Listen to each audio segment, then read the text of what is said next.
Welcome back to my channel. I'm Pearl, made by Pearl. Today nasa sewing area tayo. Pakita ko lang paano ako naglalagay ng botones o buttonhole sa mga project. And using the one step, yung automatic buttonhole foot. So, pakita ko sa inyo. So, gagamitin natin yung Hello Kitty, NV Hello Kitty kasi nakalabas siya. Pakita ko sa inyo yung mga iba't ibang klase niyang buttonhole. So, here's the NV Hello Kitty 180K. So, punta lang tayo sa mga stitches niya. Number 4 is yung mga buttonhole. Mom, look, he's been there. Yes. He's stuck. Sa inyo iba't ibang Mom, klase. flip says. Mommy, flip says.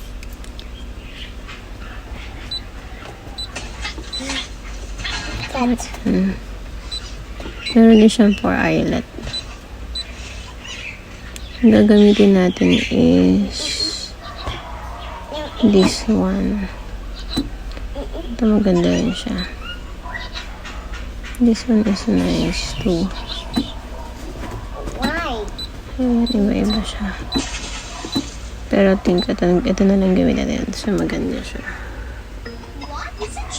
So nakalagay na yung ating pressure foot. Kuha lang ako ng buttons na ilalagay ko. Para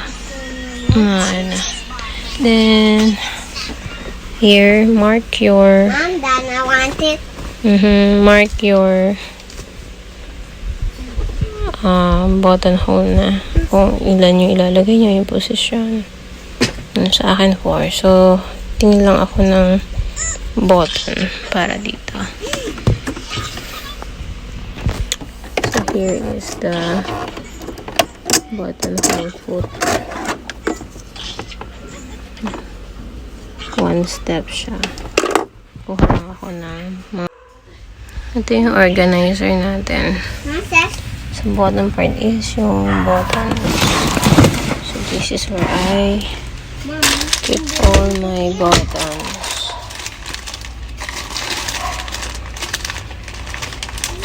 Mahirap na part is yung mamili ng botones.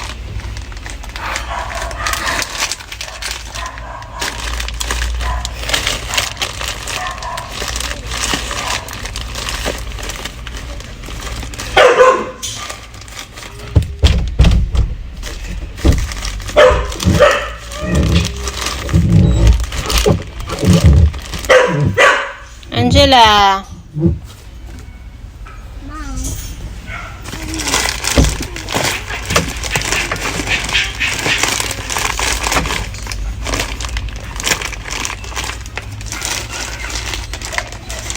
So, I think this one. Ito sana yung gagamitin ko, kaya lang I'm not sure, baka mamaya mangupas siya. Hindi ko pa siya natry kasi parang wood dye. I think we go for the basic na lang, this one.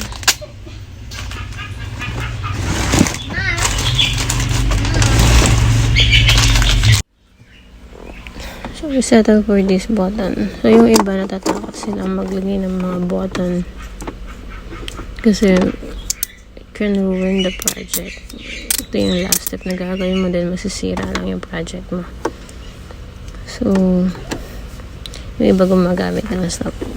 Yung sa snap naman, I want using snap kasi hindi siya mahirap ikabit, lalo sa mga malilikot na bata pag dinadamitan. So, mas madali siya for me. Not because madali siyang ikabit, but because yung reason na mas madali siyang ilagay o isuot sa bata. So here, ito lang. Ito maganda tong foot na to.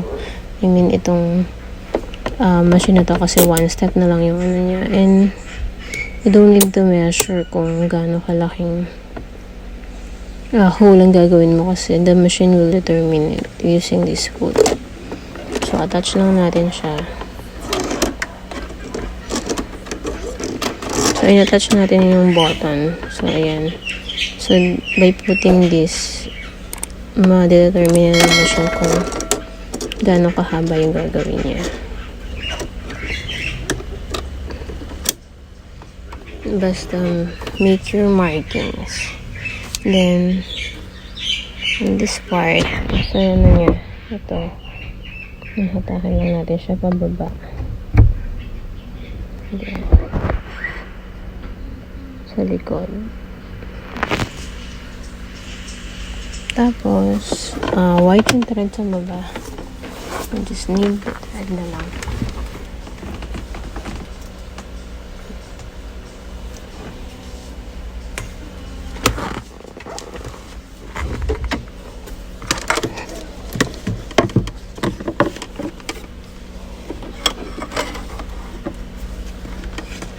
Hindi ko pa na bibidyo yung ano nito. Na-edit yung for the embroidery.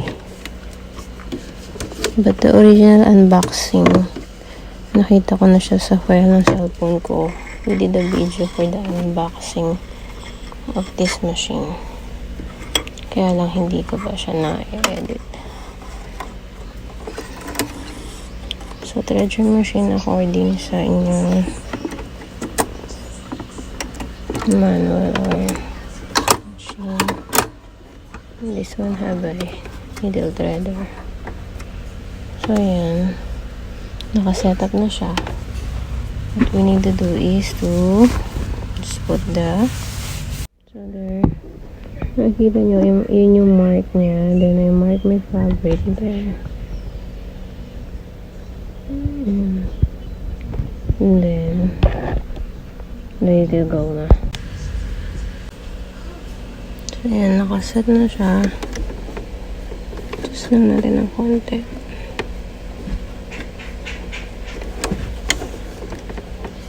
Center it. May line.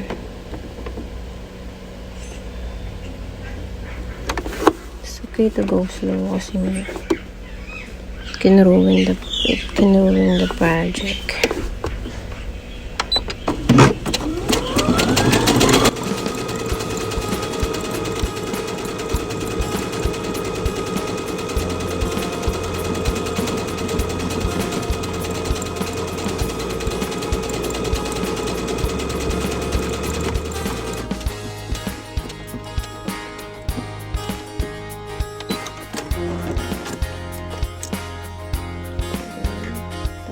Unang button natin. Do the next one. So, ito ginawa ko siyang pag ganito kasi napatayo. Hindi siya masyadong naglalak.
Ito yung last.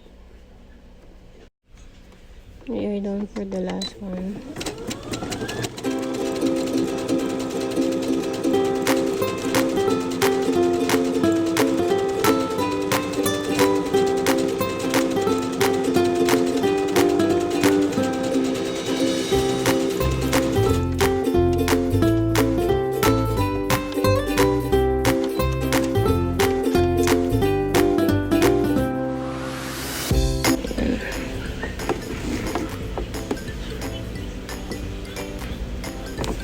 What we do is we rip the so yan, okay naman siya. So ripping na tayo ng butas.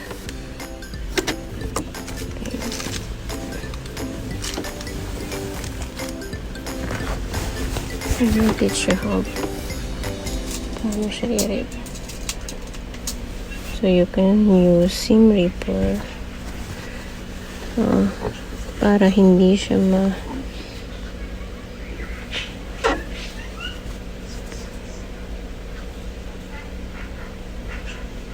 I do is like this.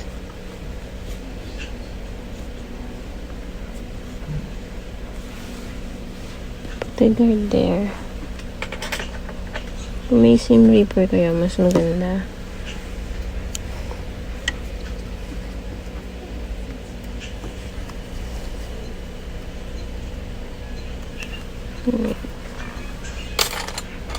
What I don't like kasi sa seam ripper is nagminis yung fabric. So here, ganito lang siya.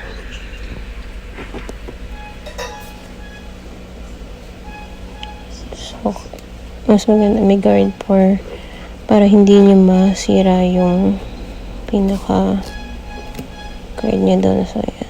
So, mag-i-stop siya doon. So, you have your, that's what. And then, for the next one, ulitin ko.